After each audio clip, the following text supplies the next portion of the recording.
પ્રકરણ નંબર 3 માં આપણે આવર્ત કોષ્ટકનો ઇતિહાસ જોયો અને ઘણા બધા વૈજ્ઞાનિકોના સામૂહિક અથાગ પ્રયત્નથી આધુનિક આવર્ત કોષ્ટક અસ્તિત્વમાં આવ્યું. એનું અત્યાર સુધીનું જે આપણી બુકમાં સૌથી અપડેટ વર્ઝન જે આપેલું છે એનું અહીંયા કને મેં માળખું દોરેલું છે.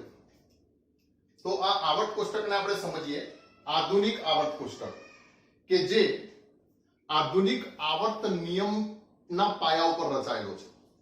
આધુનિક આવર્ત નિયમ ખ્યાલ છે ને કે તત્વના ગુણધર્મો તેના પરમાણ્વીય ક્રમાંકના આવર્તનીય વિધેય છે. શું કીધું? તત્વના ગુણધર્મો તેના પરમાણ્વીય ક્રમાંકના આવર્તનીય વિધેય છે. મતલબ આવર્ત કોષ્ટકમાં પરમાણુ ક્રમાંક જે રીતે બદલાશે એ રીતે તત્વના ગુણધર્મોની અંદર લાક્ષણિક ફેરફાર થતા જશે. એ રીતે અહીંયા કને આવર્ત કોષ્ટક ગોઠવેલો છે. આવર્ત કોષ્ટકમાં તત્વો ગોઠવેલા છે. એક વાત. અને બીજું, તમને મેં બીજા ચેપ્ટરની અંદર આધુનિક પરમાણ્વીય નમૂનો જે છે એમાં ઇલેક્ટ્રોન રચના બતાવી હતી કે કેવી રીતે કક્ષકો ગોઠવાય છે પરમાણુમાં અને એ કક્ષકોમાં કેવી રીતે ઇલેક્ટ્રોન ભરાય છે એ આપણે સમજ્યા હતા. પણ તમે યાદ કરો, એ વખતે મેં તમને આવર્ત કોષ્ટકના માળખામાં જ ઇલેક્ટ્રોન રચના બતાવી હતી. તો એ જ ઇલેક્ટ્રોનનું માળખું મેં અહીંયા આવર્ત કોષ્ટક સાથે ફિટ કર્યું છે. આપણી બુકમાં પણ એક આવર્ત કોષ્ટકમાં આ પ્રકારની આકૃતિ છે. તો તમે ખાસ એને જોજો, હું તમને બતાવું જ છું. અને પછી કેવી રીતે આવર્ત કોષ્ટકમાં તત્વો છે અને કેવી રીતે ઇલેક્ટ્રોન રચના સેટ થાય છે એને સમજજો. તો હવે આપણે આ આધુનિક આવર્ત કોષ્ટકની વાત કરીએ. તો એક તો આવર્ત કોષ્ટકને સમજવા માટે આપણે 3 શબ્દો સમજીશું. એક આવર્ત અથવા હરોળ અથવા ઇંગ્લિશમાં એને કહેશું રો. તો જે આ બોક્સ જે છે એને આડી દિશામાં બતાવીએ, એટલે કે જે આડી લાઈનો છે એ આડી લાઈનને શું કહેશું? આપણે આવર્ત કહેશું. ખાસ ધ્યાન રાખજો, આડી લાઈનને આવર્ત કહેશું. આવર્ત જે છે એ આવર્ત કોષ્ટકની અંદર ટોટલ કેટલા હશે? તો 7 આવર્ત હશે. તો 1 2 3 4 5 6 અને 7 આવર્ત હશે આવર્ત કોષ્ટકમાં. પછી બીજો શબ્દ છે સમૂહ. તો જે આડા છે એને આવર્ત કહેશું, જે ઊભા છે એને શું કહેશું? સમૂહ કહેશું.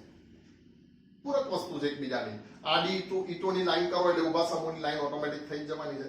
તો હવે ઊભા જે અહીંયા કને જે કોલમ આ બને છે એને સમૂહ, સ્તંભ અથવા તો કોલમ અથવા તો ગ્રુપ અથવા તો ફેમિલી. કેટલા બધા શબ્દો છે?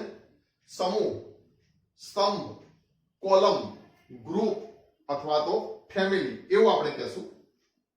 આવર્ત કોષ્ટકની અંદર કુલ 1 2 3 4 5 6 એમ કરીને કુલ કેટલા સમૂહ છે? 18 સમૂહ છે. પેલા રોમન આંકડામાં એના નામ આપવામાં આવતા, પણ હવે આઈયુપીએસસી એવું નક્કી કર્યું છે કે આપણે સળંગ 1 થી 18 એવી રીતે એના નામ આપીશું. તો આવર્ત કોષ્ટકમાં આ 18 સમૂહ છે. અને બીજું, આવર્ત કોષ્ટકમાં ચોક્કસ વિભાગ છે. તો એવા કુલ 4 વિભાગ છે. જેમ કે આ પહેલા 2 સમૂહથી જે બને છે આટલો વિભાગ એ છે એસ વિભાગ. પછી આ 3 થી 12 સમૂહથી જે બને છે આટલો વિભાગ એ છે ડી વિભાગ. પછી આ જે વિભાગ બને છે એ છે પી વિભાગ. અને એની નીચે જે 2 લાઈન બતાડેલી છે આવર્ત કોષ્ટકની નીચે એ બને છે એફ વિભાગ.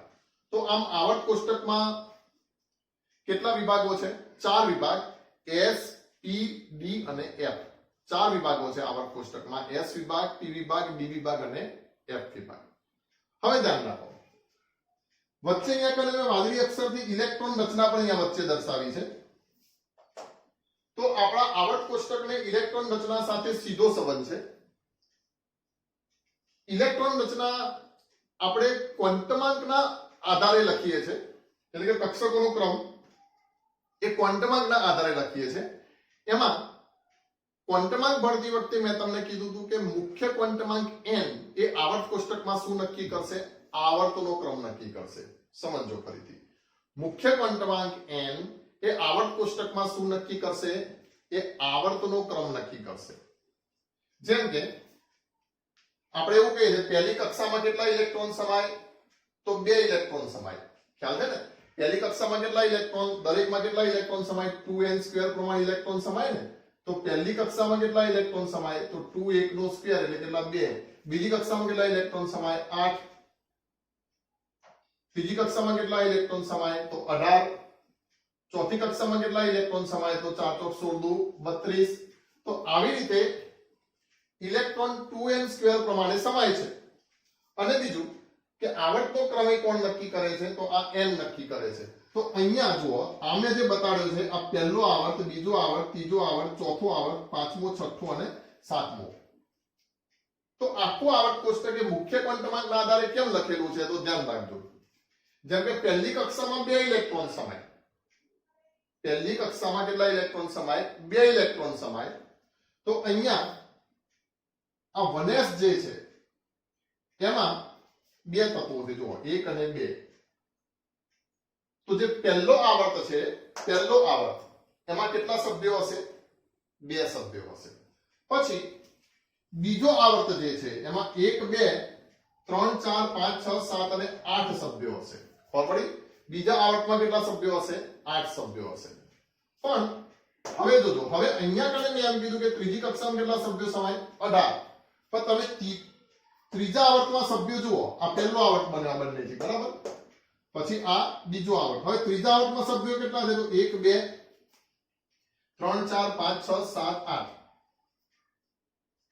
તો પાછું તમને એમ થાય કે અહીંયા તો 8 પણ અહીંયા તો ત્રીજી કક્ષામાં 18 છે પણ તમે અહીંયા કને જુઓ આ 3 અહીંયા છે 3s 3d અને પછી શું છે 3p તો આવી રીતે ત્રીજી કક્ષામાં કેટલા ઇલેક્ટ્રોન સમાશે તો સમજજો 1 2 3 4 5 6 7 8 9 10 11 12 13 14 15 16 17 અને 18 ખ્યાલ આવે છે ને તો આવી રીતે આ મુખ્ય ક્વોન્ટમાંક જે છે એ આવર્ત કોષ્ટકમાં આ રીતે સેટ કરેલો છે કે કોનામાં કેટલા ઇલેક્ટ્રોન સમાશે હવે જોજો જ્યાં n બરાબર 4 કરી નાખો તમે તો આ 4 ચોક 16 અને 16 દુ 32 તો જ્યાં પણ મુખ્ય ક્વોન્ટમાંક તમને 4 દેખાશે એ ટોટલ તમે તત્વો ગણો તો તમને કેટલા જોવા મળશે 32 જોવા મળશે તો જો ધ્યાન રાખજો 4 તો આ 4 છે ને એટલે ગણજો આ 1 2 હવે ચોગડો ક્યાં છે તો અહીંયા 3 4 5 6 7 8 9 10 11 12 પછી એક અહીંયા આ p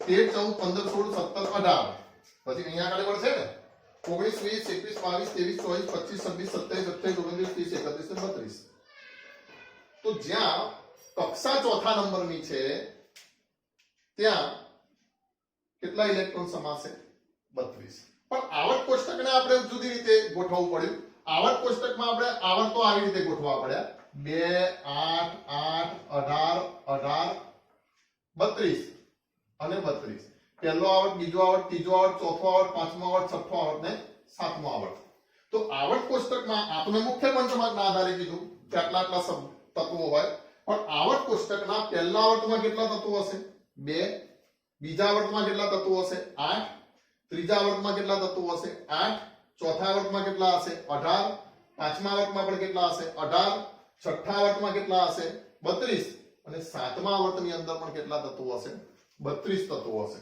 તો આવી રીતે આવર્ત કોષ્ટકના આ આડા આવર્ત છે પછી ઊભા આ રીતે જોઈએ તો એ શું છે સમૂહ છે અને 4 વિભાગ છે હવે ધ્યાન રાખજો કયા વિભાગમાં કેટલા સમૂહ હોય એ તમારે ખાસ યાદ રાખવાનું છે તો S વિભાગમાં 2 સમૂહ હોય કયા પહેલો સમૂહ અને બીજો સમૂહ ફરીથી બોલું છું S વિભાગમાં 2 સમૂહ હોય પહેલો સમૂહ અને બીજો સમૂહ પછી D વિભાગમાં 3 થી 12 નંબરના સમૂહ હોય એટલે ટોટલ કેટલા હોય 10 સમૂહ હશે 1 2 3 4 5 6 7 8 9 10 ખ્યાલ T વિભાગમાં 13 થી 18 નંબરના સમૂહ જે છે એ ક્યાં હશે T વિભાગમાં હશે એટલે T વિભાગમાં ટોટલ કેટલા સમૂહ હોય 1 2 3 4 5 6 બરાબર એટલે ખાસ યાદ રાખજો આ જ્યારે નીચે F વિભાગમાં સમૂહની પણ આવર્ત કોષ્ટકની નીચે બે લાઈન લીધેલી છે કેટલા તત્વોની 14 તત્વોની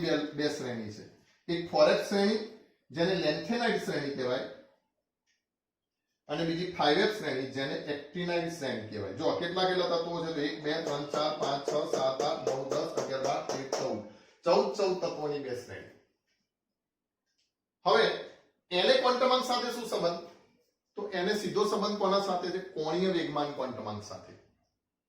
મેં તમને કીધું હતું કોણીય વેગમાન ક્વોન્ટમાંક શું બતાડશે? કક્ષકો બતાડશે. કઈ કક્ષકો? તો S P D F. પછી એમ પણ કીધું હતું S કક્ષકમાં કેટલા ઇલેક્ટ્રોન હોય? તો 2. તો જોઈ લો S વિભાગમાં કેટલા સમૂહ છે? 2. પછી P કક્ષકમાં કેટલા ઇલેક્ટ્રોન હોય? તો 6. તો P કક્ષકમાં સમૂહ પણ કેટલા છે? 2 3 4 5 અને 6. એ જ રીતે D કક્ષકમાં કુલ 10 ઇલેક્ટ્રોન ભરાય તો D વિભાગમાં પણ કેટલા સમૂહ છે? 10. F કક્ષકમાં કુલ 14 ઇલેક્ટ્રોન ભરાય તો F વિભાગમાં પણ કેટલા સમૂહ છે? સમૂહ મતલબ આમ આડા તત્વો કેટલા છે? તો 14 છે. ખબર પડી? તો આવી રીતે SPDF ઇલેક્ટ્રોન રચના ના આધારે ગૌણ ક્વોન્ટમાંકથી શું રચાય છે? આપણા ગ્રુપ રચાય છે. તો હવે તમે કોમન વાત સમજો. આવર્ત કોષ્ટકમાં કયા પરમાણુ ક્રમાંક વાળું તત્વ ક્યાં છે એ તમે ઇલેક્ટ્રોન રચના ઉપરથી સીધું સમજી શકો. દાખલા તરીકે હું એમ કહી દઉં કે પરમાણુ ક્રમાંક 11 ધરાવતું તત્વ ક્યાં હશે? તો તમે એની ઇલેક્ટ્રોન રચના લખો છો 1s2 2s2 2p2 અને 3s1. સમજો આખી વસ્તુ. આવર્ત કોષ્ટકમાં પરમાણુ ક્રમાંક 11 વાળું તત્વ ક્યાં હશે? તો તમે ઇલેક્ટ્રોન રચના લખો છો અને જુઓ છો આ છેલ્લું ઇલેક્ટ્રોન રચના લખાઈ જાય એટલે છેલ્લું તમારે જોવાનું. તો છેલ્લે શું આવે છે? 3s1. તો આ n બરાબર કેટલા છે? 3. l બરાબર કેટલા છે? આ l નું મૂલ્ય બતાડે છે. તો n બરાબર 3. આ l બરાબર કઈ કક્ષક સેટ થાય છે? s કક્ષક સેટ થાય છે. અને આ જે છે એ શું બતાડશે? સમૂહ બતાડશે. બરાબર? એટલે ધ્યાન રાખજો. આ આવર્ત બતાડશે. પછી આ વિભાગ બતાડશે કયો? S. અને સમૂહ કયો હશે? 1 હશે.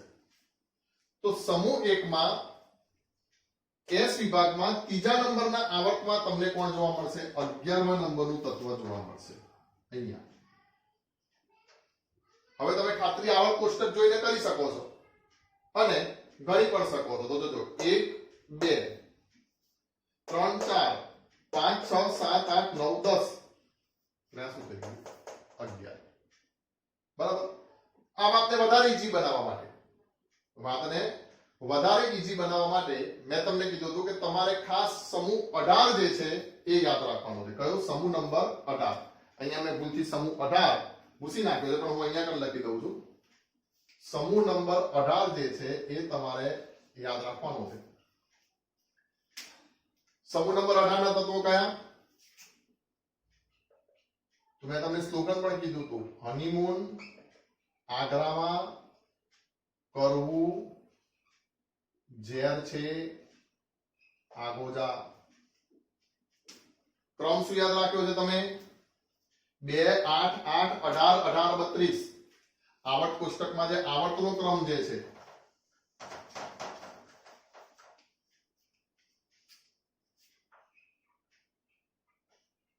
આવર્તના તત્વો તો ક્રમશઃ કેટલા?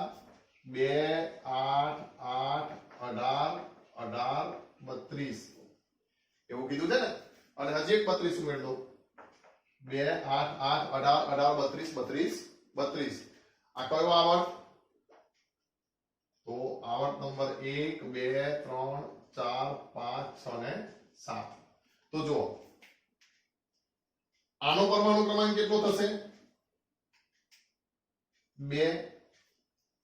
એમાં તમે 8 ઉમેર દો એટલે નિયોનનો પરમાણુ ક્રમાંક કેટલો થશે? 10. એમાં 8 ઉમેર દો એટલે 10 ને 8 18. એમાં 18 ઉમેર દો તો 18 દુ 36. ખ્યાલ આવે છે ને? 2 8 8 એટલે આમાં 10 ઉમેર એટલે 8 18 18 દુ 36. પછી 18 તેની 54 પાછા 18 હજી 32 ઉમેરો તો 54 ને 32 કેટલા થઈ ગયા? 86. અને હજી એમાં 32 ઉમેરો તો આ પાછા 32 જે છે કેટલા થઈ જશે? 118. તો જો સીધું જ ખબર પડી ગઈ ને કે આવી રીતે આ સમૂહ નંબર 18 છે. સમૂહ નંબર 18 આપણે બધા યાદ રાખવાનો છે. તમને મોટે ભાગે એવા પ્રશ્નો પૂછશે કે આ પરમાણુ ક્રમાંક વાળું તત્વ આવર્ત કોષ્ટકમાં ક્યાં આવેલું છે, આ પરમાણુ ક્રમાંક વાળું તત્વ આવર્ત કોષ્ટકમાં ક્યાં આવેલું છે, એ બધી વાતો પૂછશે જે તમારે આ નિષ્ક્રિય વાયુના સમૂહ પરથી સીધી જ તમને અંદાજો લાગી જશે. તો જુઓ, હવે આપણે એક ક્વેશ્ચન લઈએ.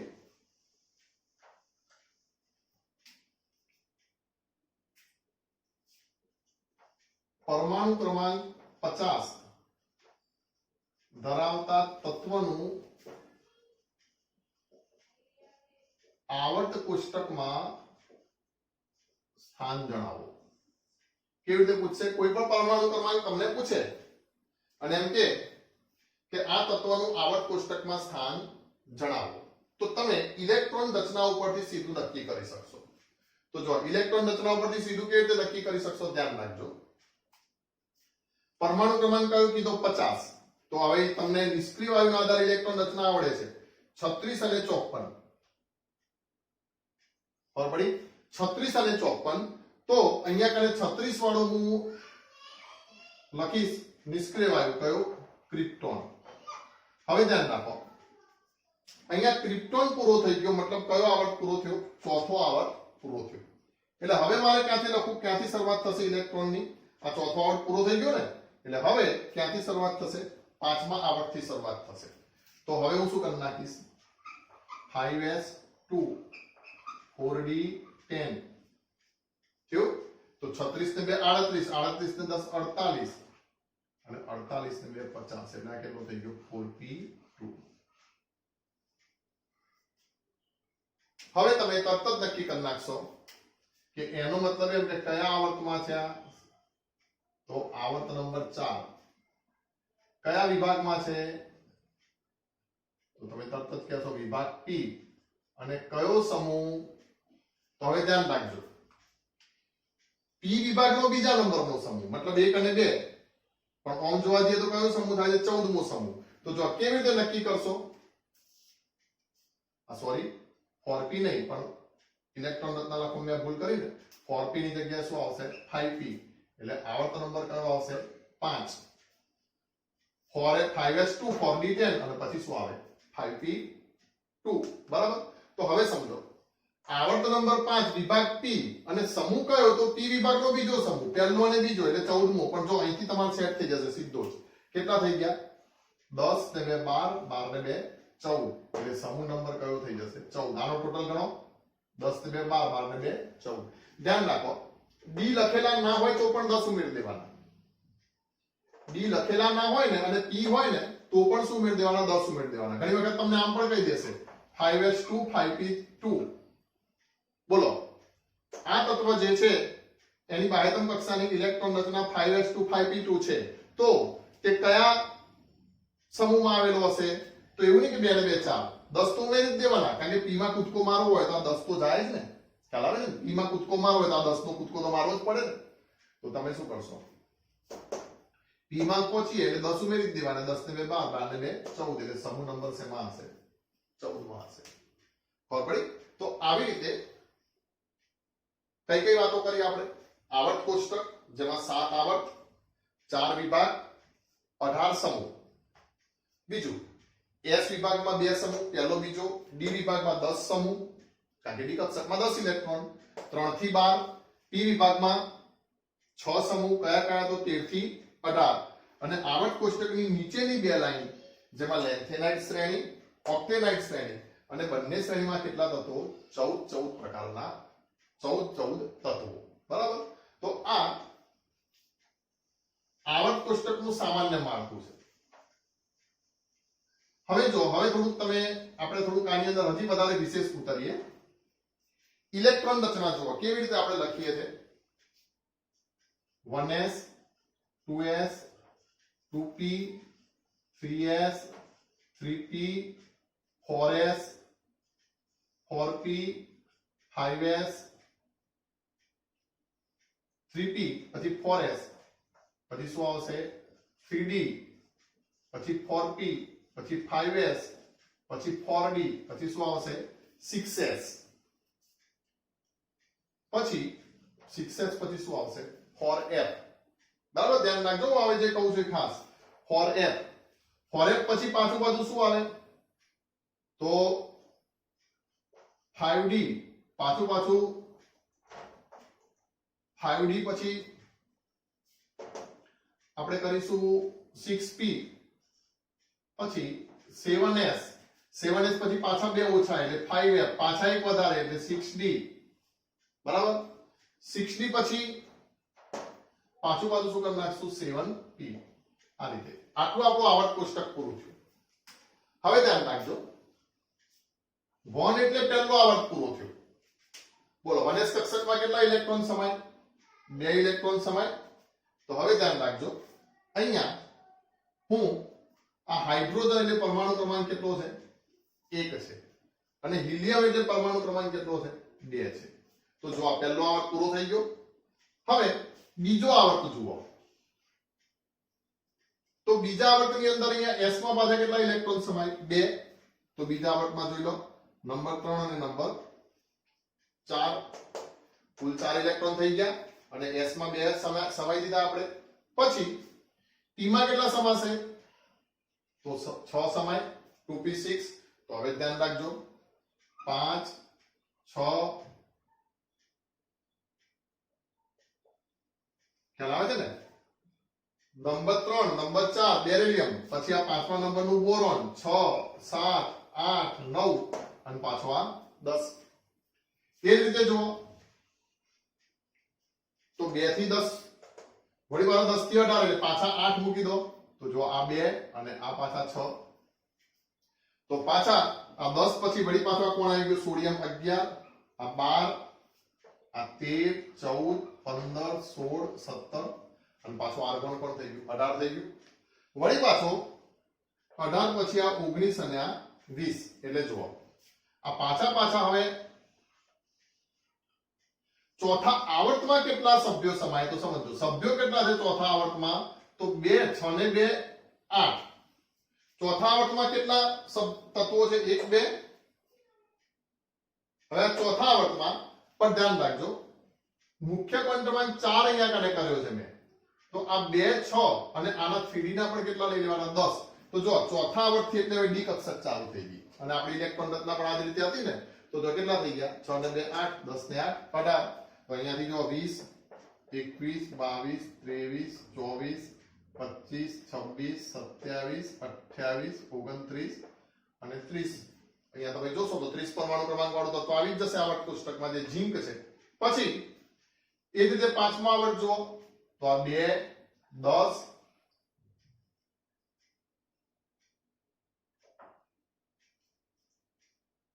4p અહીંયા આટલું થયું ને 4p પછી શું છે 5s પછી 4d હા પછી એક વસ્તુ હું ભૂલી ગયો લખતા 4d પછી હું શું કરી નાખીશ 5t કરીશ 5t પછી શું કરી નાખીશ 6s કરીશ તો હવે જુઓ આ પાંચડો જે આવે છે ત્યાં વળી પાછા કેટલા થઈ ગયા 6 ને 2 8 અને 10 ને 8 18 કેટલા થયા તો હવે વળી પાછા જોજો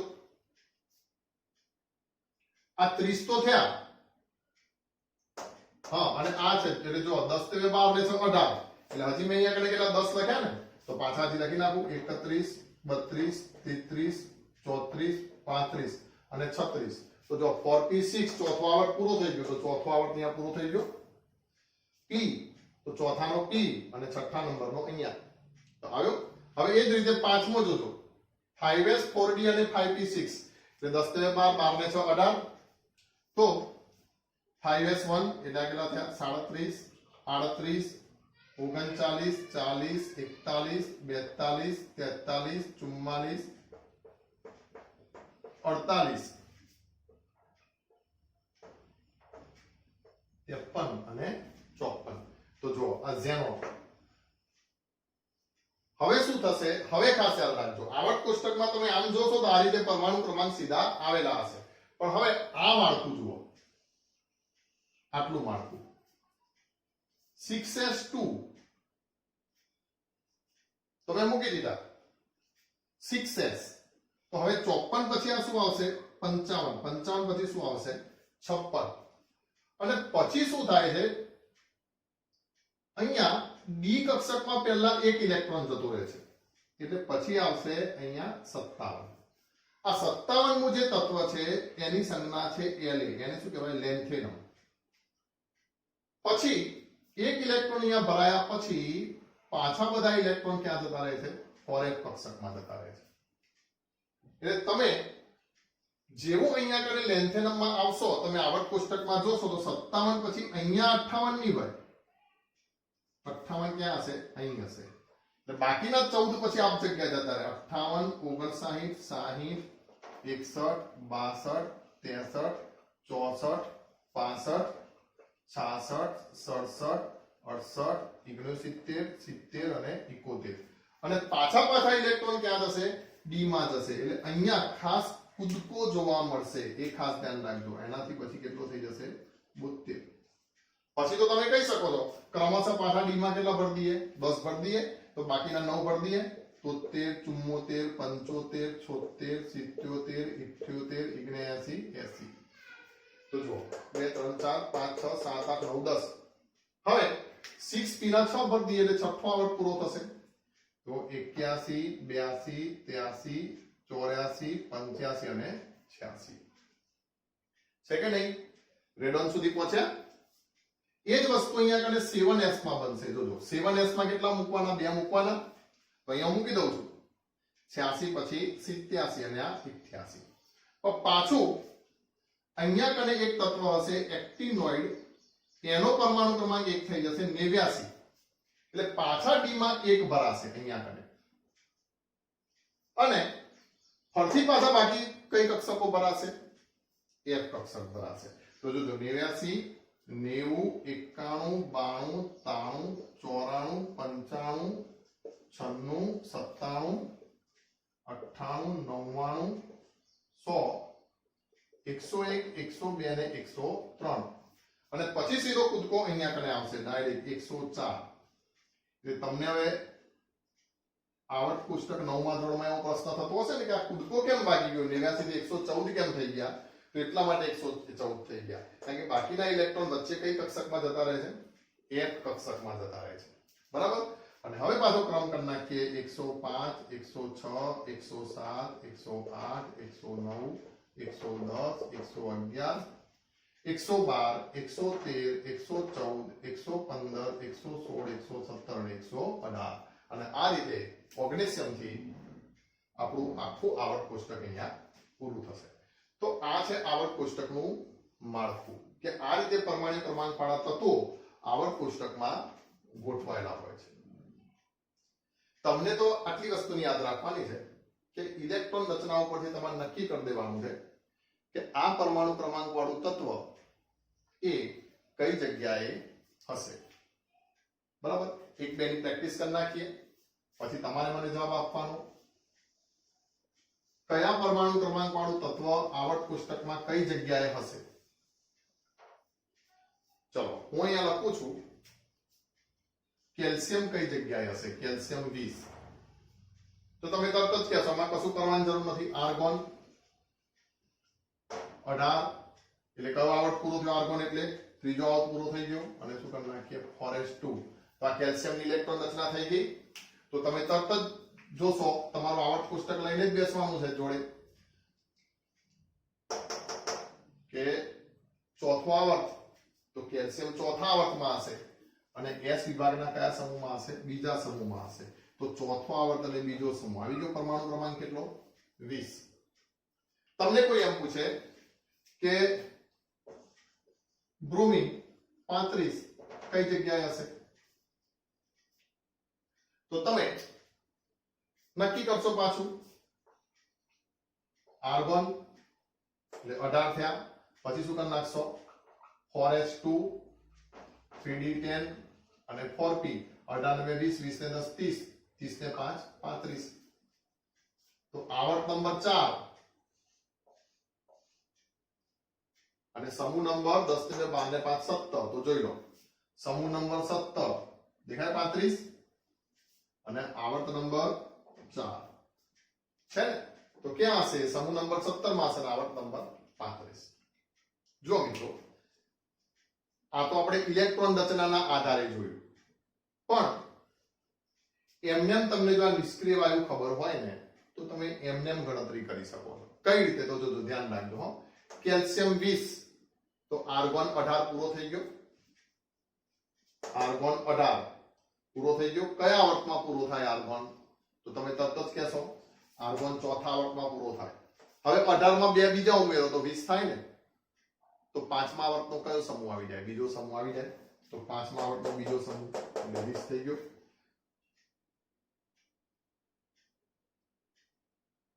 अरे सॉरी तीजा आवर्तમાં आर्गोन आर्गोन क्या पूरो થશે तीजा आवर्तમાં પૂરો થશે ને तो आर्गोन અહીંયા કને तीजा आवर्तમાં પૂરો થયો तो આ ચોથા આવર્તમાં નંબર 20 આવી ગયો ખબર પડી એ જ રીતે તમને એમ પૂછે કે બ્રોમિયમ ब्रोमीन ब्रोमीन કયા નંબરનો પરમાણુ ક્રમાંક કયો તો 35 તો 35 એટલે હવે તમને આ ખબર હોય ક્રિપ્ટોન ક્રિપ્ટોનનો પરમાણુ ક્રમાંક કેટલો છે 36 છે तो હવે 36 तो कयो आवર્ત પૂરો છે હવે ચોથો બરાબર સમૂહ 18 છે तो 36 માંથી એક બાદ કરીએ તો 35 तो 18 માં સમૂહમાંથી એક બાદ કરીએ એટલે કયો સમૂહ થઈ ગયો 17 મો સમૂહ થઈ ગયો તો 17 માં સમૂહમાં હોય તમે એમને જ નક્કી કરી શકો છો એમાં કશું વિશેષ નથી જુઓ દાખલા તરીકે હવે તમને એવું પૂછ્યું ઇલેક્ટ્રોન રચના વગર જ હો પણ હા આ તો એના માટે તમારે આખું આવર્ત કોષ્ટક તૈયાર કરવું પડે कोई एम पूछे के परमाणु क्रमांक 16 क्या हशे बोलो आखा आवर्त कोष्टक में तो तमने खबर है समूह 18 मांथी माइनस केटला करवा पड़े 2 करवा पड़े એટલે समूह नंबर कयो થઈ જાય 16 થાય समूह 18 मांथी माइनस 2 बात करो कारण के 10 અને 18 ની વચ્ચે છે ને 16 तो समूह नंबर 16 માં હવે ધ્યાન રાખો સમૂહ 18 કયો આવર્તમાં છે તો ત્રીજો આવર્તમાં છે તો આવર્ત નંબર કયો થઈ જાય ત્રીજો તો આ પહેલો બીજો ત્રીજો આવર્ત જોઈ લો તમને 16 મળશે બરાબર કોઈ એમ પૂછે કે પરમાણુ ક્રમાંક 81 બોલો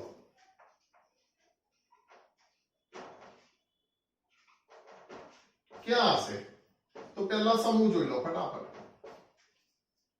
તો સમૂહ નંબર 18 હવે 81 એટલે તમારે શું કરવાનું છે 86 અને 54 ની વચ્ચે આવશે તો આ 86 તો 86 માંથી કેટલા બાદ કરીએ તો 81 મળે તો 5 બાદ કરીએ તો શું મળશે 81 મળશે તો હવે 18 માંથી કેટલા બાદ કરી નાખશું 5 બાદ કરી નાખશું એટલે સમૂહ નંબર કયો થઈ જશે 13 થઈ જશે ખ્યાલ આવે છે ને તો તમને આ ક્યાં જોવા મળશે સમૂહ નંબર 13 માં જોવા મળશે હવે 81 પણ સમૂહ નંબર 13 માં આવર્ત કયો તો હવે મિત્રો ખબર છે યાર કે અહીંયા કને આ તમારે 81 નંબર મેં તમને પૂછ્યો તો 86 એટલે કયો આવર્ત છે છઠ્ઠો આવર્ત છે તો 86 થી ઓછા એટલે 81 એ કયા આવર્તમાં હોય છઠ્ઠા આવર્તમાં જ હોય ને તો આવર્ત નંબર કયો થઈ જશે 6 થઈ જશે તો જોઈ લો તમે છઠ્ઠા આવર્તમાં 81 છે કે નહીં થોડું આમ વધારે પડતું ઓકવર્ડ છે આમ મતલબ લોજિકલી છે તમારે જ્યાં સુધી પ્રેક્ટિસ ના કરો ત્યાં સુધી વિડીયોમાં તમને થોડું કેમ લાગશે કે આ બધું શું આ 86 ને 81 ક્યાં જગ્યાએ પણ આવડી જશે ચિંતા ના કરતા અને છતાંય કશો પ્રોબ્લેમ હોય તો તમે મને પ્રશ્નો મોકલી શકો છો થોડું જરૂર કરતા વધારે ઊંડાણમાં હું તમને લઈ ગયો છું હજી થોડુંક મારે તમને ધીમે ધીમે ઊંડાણમાં લઈ જવા જોઈએ પણ આ તો એમ કે અમુક સમજી શકો એટલા માટે મેં તમને કીધું તમારે અત્યારે આટલી વાત યાદ રાખવાની છે હું તમને કેટલાક પ્રશ્ન પૂછું છું એ તમારે મને આન્સર લખીને મોકલવાના છે નીચેના તત્વોનું આવર્ત કોષ્ટકમાં સ્થાન જણાવો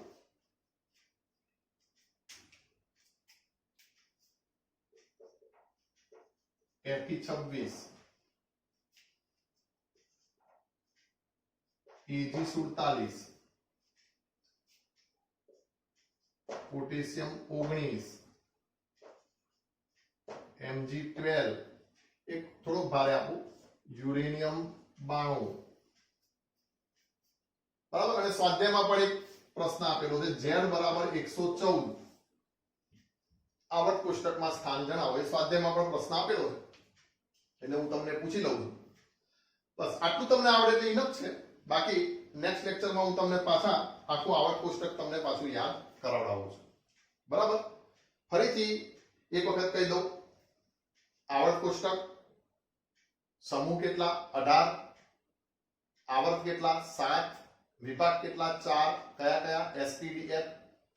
એસ વિભાગમાં કેટલા સમૂહ હોય તો 2, કારણ કે એસ કક્ષકમાં 2 ઇલેક્ટ્રોન સમાય. કયા કયા તો 1 2. ડી વિભાગમાં કેટલા સમૂહ હોય તો 10, કયા કયા તો 3 થી 12. એ ક્યાં આવશે? સમૂહ નંબર 3 થી 12 ડી વિભાગમાં આવશે. ટોટલ 10 સમૂહ હશે, કારણ કે ડી કક્ષકમાં કેટલા ઇલેક્ટ્રોન સમાય 10. એફ વિભાગમાં કેટલા સમૂહ મતલબ કેટલા તત્વો હશે એની શ્રેણીમાં અથવા તો એના આવર્તમાં તો 14. પી વિભાગમાં કેટલા સમૂહ હશે તો 6, કારણ કે પી કક્ષકમાં 6 ઇલેક્ટ્રોન સમાય. નિષ્ક્રિય વાયુ ખાસ યાદ રાખી લેજો. હનીમૂન આગ્રામાં કરવું, ઝેર છે, આગોજા. બરાબર? આવું તમને કીધું હતું. 2 8 8 18 32. આવર્ત કોષ્ટકમાં આવર્તમાં ક્રમશઃ કેટલા કેટલા તત્વો હોય તો 2 8 8 18 18 32 32. બરાબર? પહેલા આવર્તમાં 2, પછી 8, પછી 8 એ રીતે. તો એ રીતે તમે આવર્તમાં તત્વો યાદ રાખશો. અને કયું તત્વ કયા પરમાણુ ક્રમાંક વાળું તત્વ કયા આવર્તમાં છે, કયા સમૂહમાં છે અને કયા વિભાગમાં છે એ બધું ઇલેક્ટ્રોન રચના ઉપરથી પણ કહી શકાય. અને જો આ મોઢે હોય તો નિષ્ક્રિય વાયુના ઉપરથી બાદબાકી સરવાળો કરીને પણ તમે કહી શકો. તમને જે પણ રીત ફાવે એ રીતે તમારે મને આટલા પ્રશ્નોનો જવાબ આપવાનો છે કે આ બધા તત્વો એ કયા આવર્તમાં છે, કયા સમૂહમાં છે અને કયા વિભાગમાં છે. દાખલા કે યુરેનિયમ એફ વિભાગમાં હશે તો એના માટે સમૂહ કહેવાની જરૂર નથી. ડાયરેક્ટ કહી દેવાનું કે આ વિભાગનું પેલું બીજું ત્રીજું તત્વ એવી રીતે. બરાબર? પણ તમે એ ગણતરી કરીને પછી નક્કી કરો. અને કોઈ પણ પ્રકારની ક્વેરી હોય તો મને તમે ખાસ મેસેજ અથવા તો ફોન કરી શકો છો.